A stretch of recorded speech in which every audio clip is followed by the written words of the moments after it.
everyone. So for today's video, I'm sure you can see because you've clicked into the video so you can see the title. This is going to be about my diagnostic journey. I'm gonna put a wee disclaimer now actually, because I'm not a doctor. I'm nowhere near a doctor's level. I do not have any qualifications in science or anything to do with gynecology or anything like that. I'm literally just speaking from my own experience that I have researched. So from the age of 13, 14 is when I started having my periods. I suffered from quite painful and quite heavy periods. I always remember literally every month wishing I could just crawl up into a ball and not wanting to move from my bed. Always needing something to get rid of the pain, whether it was painkillers, hot water bottle, just something that could get rid of the pain. I would have literally sometimes leaked through a pad, 2 pairs of pants, through my pyjamas and onto my sheets. One time in school, I was wearing obviously a pad and pants, and then I was wearing tights on my skirt, and I actually remember the blood being that heavy that it had actually went through my pad, my pants, right through to my tights, and it was nearly onto my skirt. There was a wee tiny bit on my skirt, so I literally just caught it in time. I remember having to ring my mum up to bring me over another skirt to school, because it was that heavy, and I was obviously that embarrassed. I'm not going to walk around school with blood on my skirt that's how heavy my periods would have been. I know that sounds disgusting and TMI, but that's the reality of it. They were really, really heavy, and hence probably why I was in so much pain. So at that time, when you're a teenager, when you're going through all these hormonal changes, when you have so much in your environment going on, it is hard. And I do feel for teenagers nowadays, you have so much to go through. So yeah, I thought wasn't sure was it because I was going through everything, or was because of my periods and why I was so emotional. But yeah, I was just very drained, always so tired, always had a bad back. That continued throughout the years. I think until I was 15, so I probably would have only experienced my period probably for about nearly 2 years. I said to my mum, I can't do this anymore, this pain is ridiculous, the heaviness, it's so embarrassing, I need to do something about this. So I had went, and then actually at that time as well, my skin was quite bad, so I had really bad chest and back acne. I also did have some spots on my face, but my chest and my back was the worst. So then she did bring me to the doctors, and at the time I had a man doctor. I basically told him all the symptoms, told him about my acne, told him about my bad back pain, told him about my excruciating period pains, told him about how heavy it was. I told him I suffered from really, really bad headaches as well. Mostly around my period time I would have had really bad headaches, but throughout the month I would have had quite bad headaches as well, leading to migraines, where I literally would have had to lay in a room, a really dark room by myself with no noise, no lights, no nothing, and obviously painkillers. The headaches and the period pain also would have caused quite a lot of nausea, and throughout the years would have started to affect my bowels, so the likes of constipation and diarrhea and things like that. What he did was he put me on the pill. He never once though was oh god, that pain's not normal. He was I obviously can hear that you're in a lot of pain, however periods are painful. Basically to me that felt he was just saying it's normal, maybe you can't deal with pain as well as other people, everybody goes through period pain. To me, I just thought are you not hearing me? Are you not understanding that I am actually in fucking agony? But anyway, that was it. So I had been put onto a pill. Sort of helped my acne a little bit, not really that much. So then the doctor ended up putting me on antibiotics for my acne, which it did help a wee bit. Basically I was on the pill for, I think it was a year, 2 years. It was the pill where I was on for 21 days and then off it for 7, so that I still got my period. However, like the month I was fine, like I had no pain really, but then literally bang, whenever I got my period, I was in agony all over again. It was so heavy again.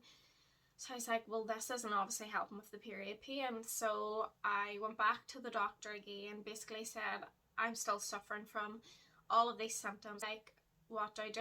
And at that stage, like, he was like, right, well, you know, like, periods are painful, and like, I don't really know what we could do for you here, and maybe we'll try a different pill. So I was like, right, okay. Like, when you're young, you literally just are like, anything, like, just give me anything that's gonna help me. So at that stage, I had changed pills. Basically, I had went to the doctors probably once every year, with the exact same symptoms, the exact same pain. Like, nothing was getting better. If anything, it was getting worse. I was on every single pill that they could possibly try me with, and then to the point where my mental health wasn't getting any better, and I didn't know, again, was this due to the pill? Was it due to being in so much pain and not knowing answers? Or was it simply due to because I was going through a lot in life? So I decided to completely cut off the pill. I decided to go cold turkey, just to see would this help my mental health.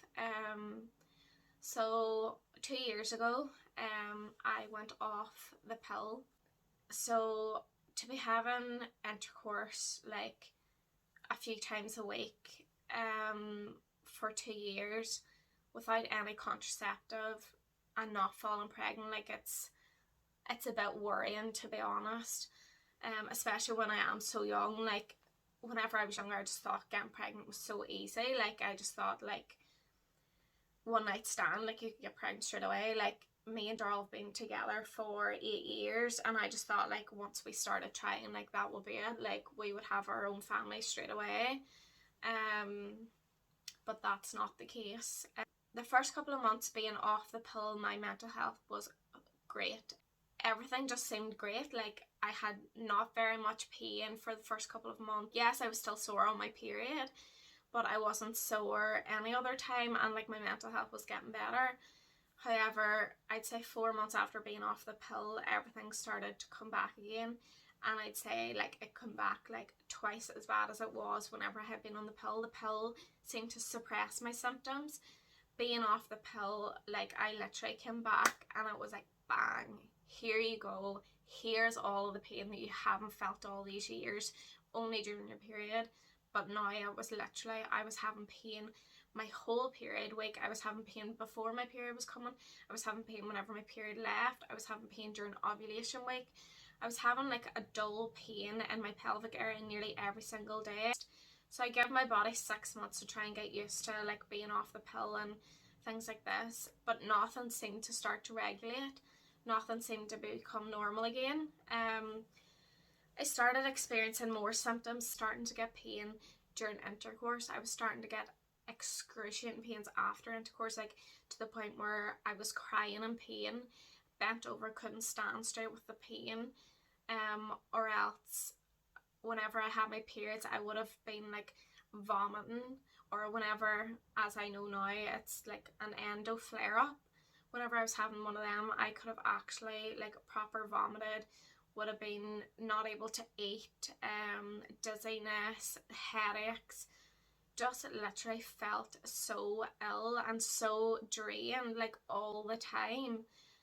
So at a year, actually probably just before the year, I went to the doctors and I basically told the doctor all of this. So the doctor basically said, I can put you on a coil or a pill to help with the pain. Would you like that, blah blah blah. And I basically was like, no, to be honest, because if I felt pregnant in the morning, I would be so happy, and so would my boyfriend. So, and I've been on the pill for so many years, and like, I've heard about the side effects that the pill can have on you. I just don't want to be on it anymore. It was really bad for my mental health, and it didn't help the pain at all, so what's the point?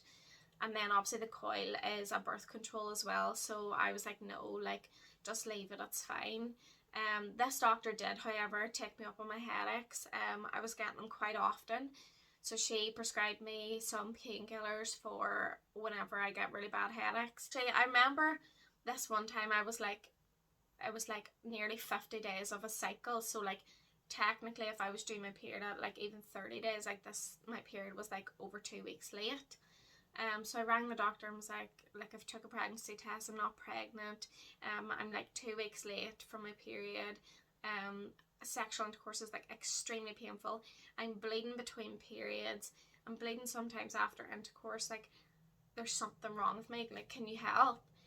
So I actually got it was a different doctor that took me. It was a female doctor. She was the first person that actually listened to me. So I basically told her everything and she was like, right, well, we need to look into all different things.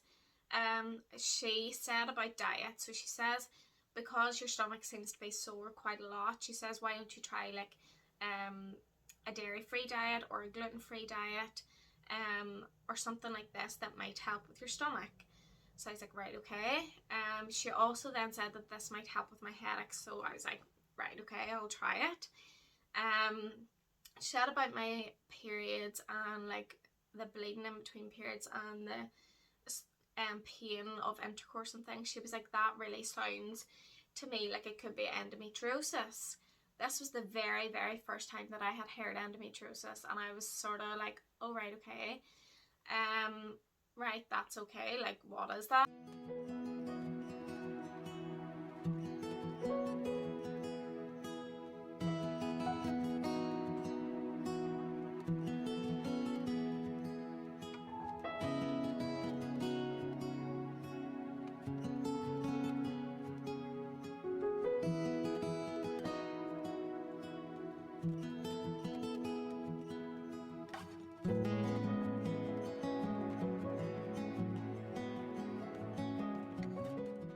She was like, this could explain the heavy periods and the pain. Then she had also said about IBS. Basically, she made me go for bloods and she made me do a stool sample, and she wanted me to try and change my diet. So got the bloods done, got stool sample done, all was clear.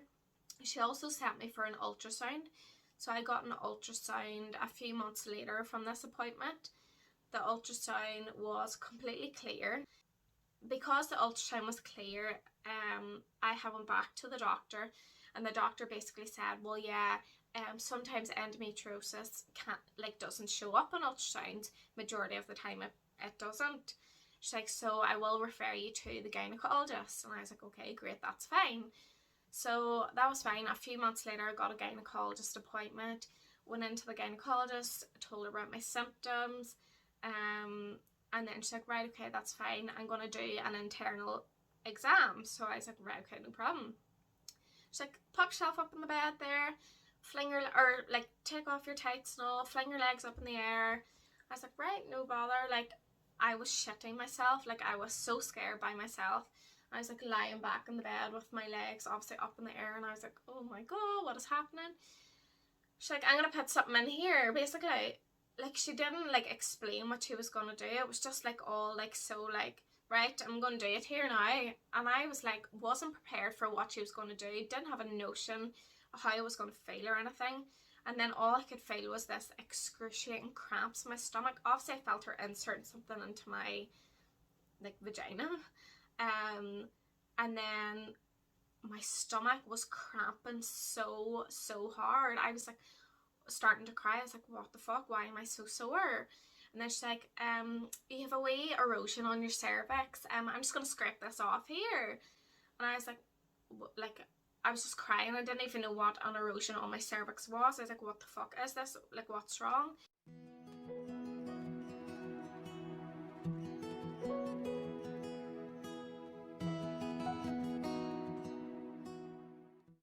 She also said, I'm going to do, actually no, she didn't explain what she was going to do when she was doing it. She explained after. So she did whatever she needed to do with the erosion of my cervix. That was grand. Then she did something else, like some swabs or something, like, and I only knew that she was doing swabs because I seen her picking it up from the wee table. And I was like, what the fuck? So then whenever I was finished, she's like, that's you done? like, get dressed, then come on back out. And I swear to God, whenever I sat up, I literally was like sitting over the side of the bed, like crying my eyes out in excruciating pain. I was like, what the fuck is wrong with me? Like, I am so sore. So whenever I stood up, I tried to get my tights on. I swear I was crying that much, but I couldn't even get my tights or anything off or on. And the nurse was like, do you want some help? Like the wee nurse and assistant that was with the gynecologist. And I was like, no, it's fine. Like, I can do it myself. But I was literally crying putting on my tights. So then I went and she's like, sit down there and I'll explain to you. And I literally couldn't even sit down. I was in agony, like sitting down or moving or doing anything. I was crying. She then turned around and said, you had an erosion on your cervix. We did a silver nitrate treatment, and so you're not allowed to have sex for 2 weeks. And we also did like swabs for STIs. I was like, right, okay, that's fine. She was like, I'm going to prescribe you these 2 medicines here too for to take the first 4 days of your period, so that'll help with pain. And I was like, right, okay, that's fine, like, thanks. But me literally crying, like, I wasn't able to even take in half the information. And I was just like, okay, thank you. And then she was like, sure, go home now and just take 2 paracetamol and, like, you'll be grand. And I literally was like, is this woman being serious? Like, I am crying with pain. 2 paracetamol, like, is she joking? And I just was like, okay, and, like, left. I literally couldn't even drive home. I was in so much pain. Whenever I got home, I literally was like lying on the bathroom floor for about an hour. And I was like, what the fuck? Like, why am I so sore? She said that I had to take these tablets for 3 months to trial them. And that was January of this year. I tried them for 3 months. They didn't really help at all, to be honest. And they definitely didn't help throughout the month or with any of my symptoms. They might have helped a tiny bit for a couple of days of my period, as in, like, not with the pain but with the heaviness it helped. So that was fine. Tried them for 3 months, and then she says I was to have a review appointment in 3 months. I got no letter through the post. It was 3 months, so I rang them up and said, here, like, I meant to have an appointment with a gynecologist, still haven't had no letter through. And this was like at the start of our first lockdown, so this was when COVID was starting to get bad. So I was thinking, oh, like, appointments are probably delayed. So basically she said to me, oh yeah, like, we've had to cancel appointments, like, you'll probably not get an appointment until the summer. And I was like, right, okay, well, what do I do now in between? Like, I'm still in agony, I'm still like getting all these symptoms, like, like, medicines didn't work for me. So basically she said, go to your GP and get, like, prescribed different painkillers. So I was like, right, okay, that's fine. Went to the GP just prescribed me naproxen. Tried that for a few months. It took the edge off a little bit during my period. However, obviously I couldn't take it at any other time, so it didn't help then. I rang up to the gynecologist receptionist. I basically told her everything, and I was like, is there any chance, because my doctor, well, who the doctor I was meant to, or the gynecologist I was meant to see, was meant to be Dr. McIlwain. So I basically said, is there any chance that you could contact Dr. McIlwain and ask him what am I best to do? So she was like, yeah, like, he's very busy at the minute, he's only doing phone consultations and clinics. I'll try and get, like, him to email me or something. I was like, that's great, thanks very much. So then basically a couple of weeks later I had rang and was like, is there any, like, update, like, what has he said? And basically what she said is his clinics are very minimal at the minute because of COVID. He's not doing as much as he would have been doing. However, he is doing telephone reviews. He's also said for you to go to your GP to get painkillers. And by the sounds of your symptoms, he believes that you will probably have to go and get a diagnostic laparoscopy. So I was like, right, okay, that's fine. Does he know when this will be? Like, well, is he going to have a review with me, or what's the crack with that? She's like, I'm not really sure. You're on a waiting list to see him for an appointment, so just keep an eye on that, sure. So then I got a hold of the central booking number. I got painkillers from my doctor, which didn't really help again. I called up the central booking, and I had actually called the central booking quite a few times, or from January to August, and they were just saying, we don't know how far down the waiting list you are put in as an urgent referral. Your doctor has actually put you in twice as an urgent referral. However, we don't know how quick you'll be seen. So this was literally, so from the beginning of going to the doctors at the age of 14, like that's a lot of years. However, from the first gynecology appointment, it was about a year. And then I started a new job in the trust, and one of the nurses in the trust basically said to me, do you know that they have a cancellation list? And I was like, what do you mean? And she basically said, so you can ring up and say, I can take an appointment at like very short notice. So like if somebody cancelled like an appointment tomorrow, I could take it. And I was like, oh, I didn't even know that that was a thing. Like, why did the gynecologist or the doctor not tell me this? So then I rang the gynecologist reception. I basically said, I have started a new job up in Enskillen Hospital. This therefore means that I could make an appointment at like a short notice. So if somebody was to cancel, like, would I be able to be put on the cancellation list? She was like, yeah, no problem, I'll do that now for you. I was like, this is fantastic, like that's great, like hopefully I'll get seen and have an appointment. Actually, about 3 weeks after, I rang up the central booking again. I was like, I have been put in as an urgent referral. I've asked to be on a cancellation list. Like, is there any chance that I can get an appointment with the gynecologist? So they said, yeah, like we can try and fit you in here now. They are starting to do clinics, but it's only a couple of clinics a week. So I was like, right, that's fine, no problem. She basically, so I had rang at the beginning of September, and she said, oh, there's an appointment at the end of October. So I was like, okay, great, thanks, like I'll take it, no problem. But she basically said to me, because of COVID, I can't guarantee that you will get that appointment. She says we could ring you and cancel that appointment.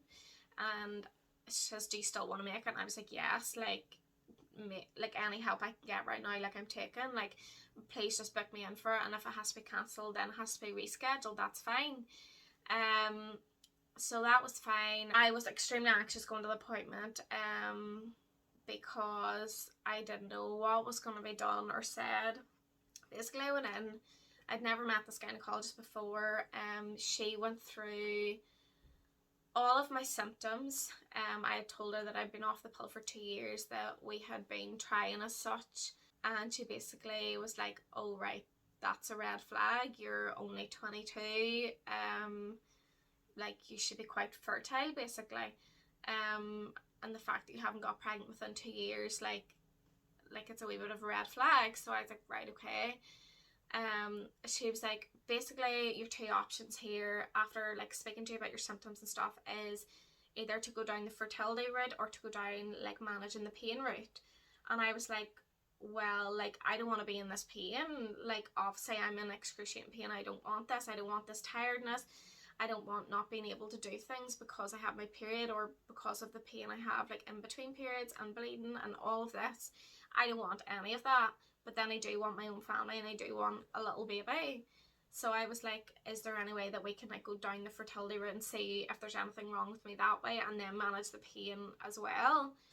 So basically what she said is ultimately you want your family, you don't want to be put on a pill or a coil to stop you from having a baby. And I was like, well, no. She was like, and to be honest, that is the only real treatment for pain, is to go on the coil or to go on some sort of hormonal treatment. So I was like, no.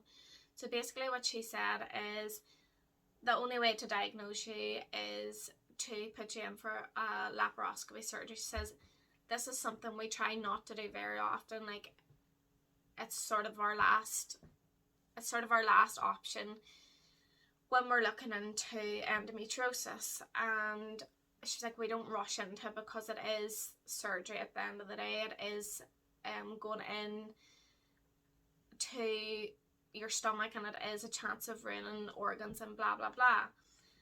So basically she said, right, I'm gonna schedule you in and put you on a waiting list for laparoscopy. I was like, that's fine.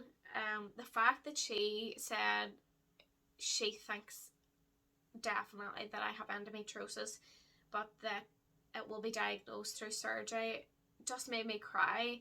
Just the fact that somebody had taken me on, the fact that somebody was actually going to investigate what was wrong with me, and the anxiety was riddled through me that day. Like, there was a student in, there was a nurse and the gynecologist, so 3 people staring at me whilst me like trying to get answers. I was just like, oh my god. And the fact that she was saying so much, she was talking about endometriosis, she was talking about infertility, she was talking about everything. I was just like, oh my god, like what? So basically she said, right, I'm putting you in for waiting list for laproscopy surgery. I don't know how long it will take. I can't put you on a cancellation list, and hopefully like you'll get seen.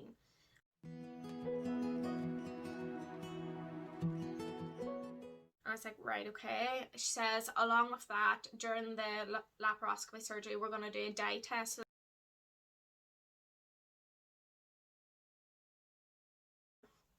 She also said I need to send your partner in for a fertility test as well. So I was like, right, okay. Like, I don't really, like, I felt wild guilty. Like, I didn't want to send Darryl for this because ultimately, like, I feel like obviously I have stuff going on, so why does he have to go through it as well?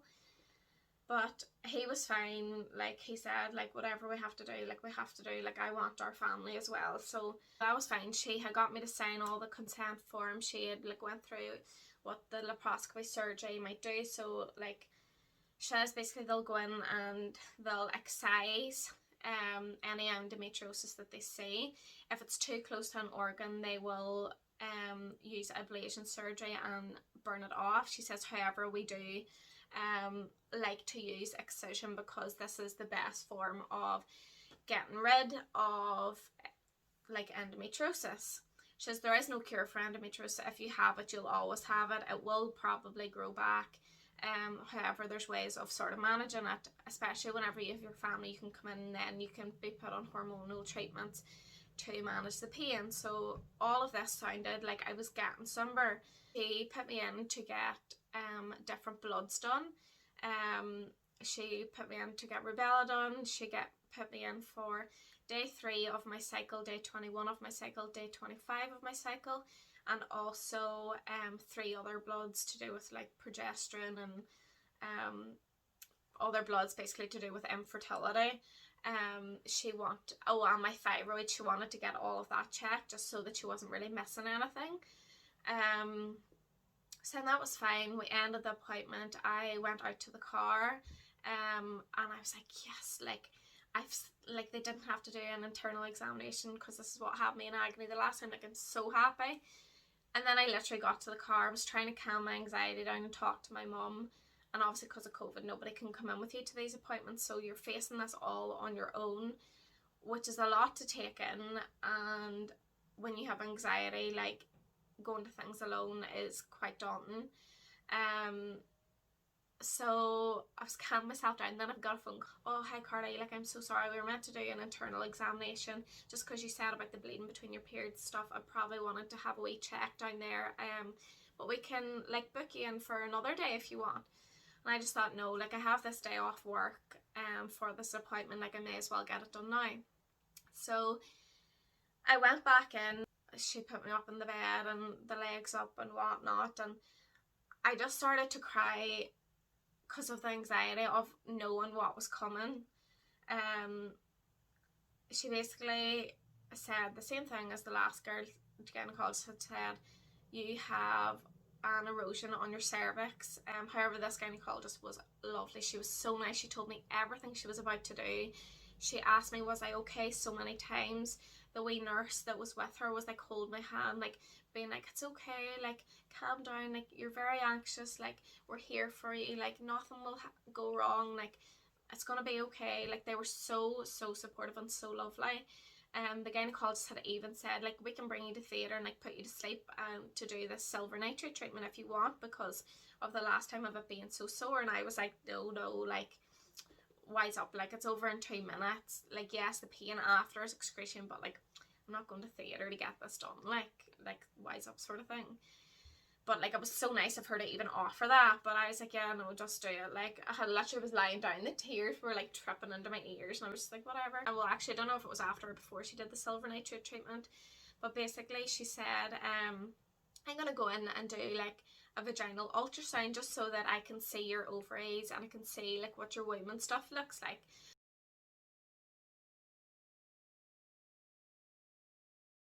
So that was grand. She went in, she's like, you can look over to the wee screen. It's like literally like an ultrasound, like a baby. I started to cry even more because I seen this ultrasound and I was like, oh my god, like I cannot wait to the day that I'm actually lying up in a hospital looking at an ultrasound and it's like my own baby on the screen. So everything was obviously flooding through. Everything was flooding through my head at that stage. She basically went over to each ovary, said my ovaries looked fine. One of them was larger than the other, what she could see on the ultrasound, she basically said, but she did say that she can see both of them quite clearly, so that is like, that's great for fertility purposes. Basically on the ultrasound there should be like 3 lines. I had these 3 lines, so she said like that's fantastic for fertility as well, so I was like, oh my god, this is really positive. But then on the ultrasound I could see, to me it just looked like black holes on my womb, and I was sort of like, like what's that? But like I never said anything, because obviously if it was anything to be concerned she would have said. So she turned around and she basically said, oh, I can see, I'm going to put the name on the screen here because I cannot say it, adenomyosis or something it's called. Basically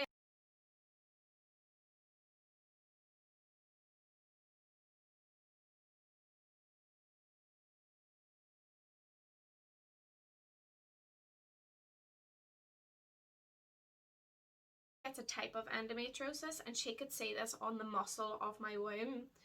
So she basically said to me, this could be what's causing your bleeding in between your periods, the heaviness and the pain of your periods, like that there, what I can see on the ultrasound, could be what's causing like all of this pain.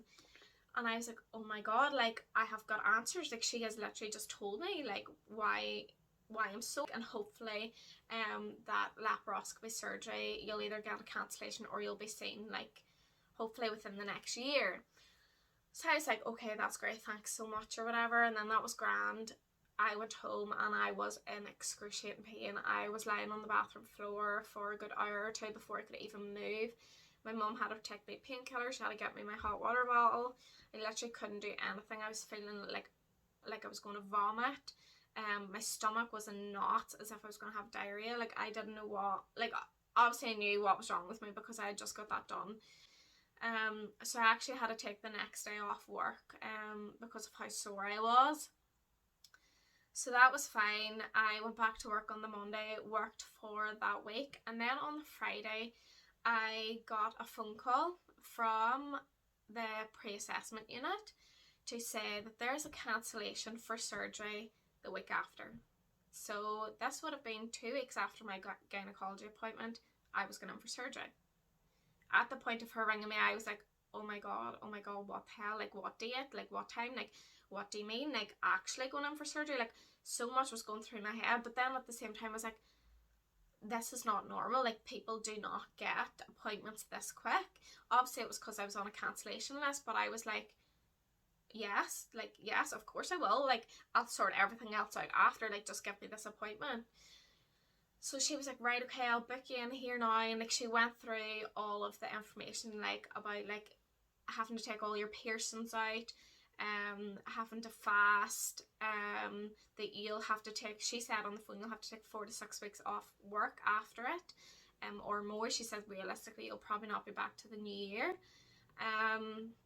She explained what the surgery would be, so that she would go in, that they would go in and excise through the belly button and just above the bikini line. She said that I would have to get a COVID test on the Monday. So my surgery is booked for the Thursday. I would have to get a COVID test on the Monday, and then I would have to self-isolate until my surgery.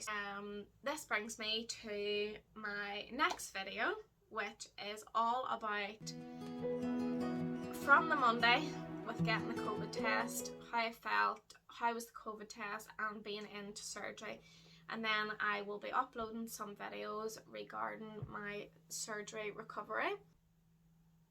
just believe in yourself, believe in your body. You know your body. If there is something not right with your body, you know. Try and push and get answers. One time I was in excruciating pain, vomiting, rang up to the out of hours doctor, and I basically said to her, like, I'm in so much pain, like, is there any way that I could come in and you could check me or like give me something to help? And she basically, like, I had been speaking to her through the phone now about my symptoms and blah blah blah, and I had told her, like, they think I might have endometriosis, but I obviously haven't had the surgery yet. So basically she said to me, there's really no point in you coming into A&E or out of hours, because all they're really going to do for you, especially if they have suspected endometriosis, all they're going to do for you in here is give you painkillers and send you home. She said to me, the squeakiest wheel always gets the most attention. Which she basically turned around, she's like, that's a saying I always use. She says, if you continue to pester them about getting an appointment, she says, you eventually will get an appointment. So although I felt so bad towards health professionals, and they do so much work, so pestering them all the time, I felt like I was annoying them. However, I truly believe that this is the only way that I got seen as quick. You're all so worthy of being believed. You're all so worthy of, like, being given the time for somebody to listen to you. Your mental health is so important. You are important. So you need to look after yourself. I believe that one day you'll get the answers that you need, and one day you will succeed in life. You'll have everything you ever wanted. I'm sending all my love and all my positive vibes out to all of you, and I thank you so much for watching this video. I hope that you have learned something about endometriosis. I hope that this video has given you some understanding of what it feels like to be a person with chronic pain. Thank you all so much.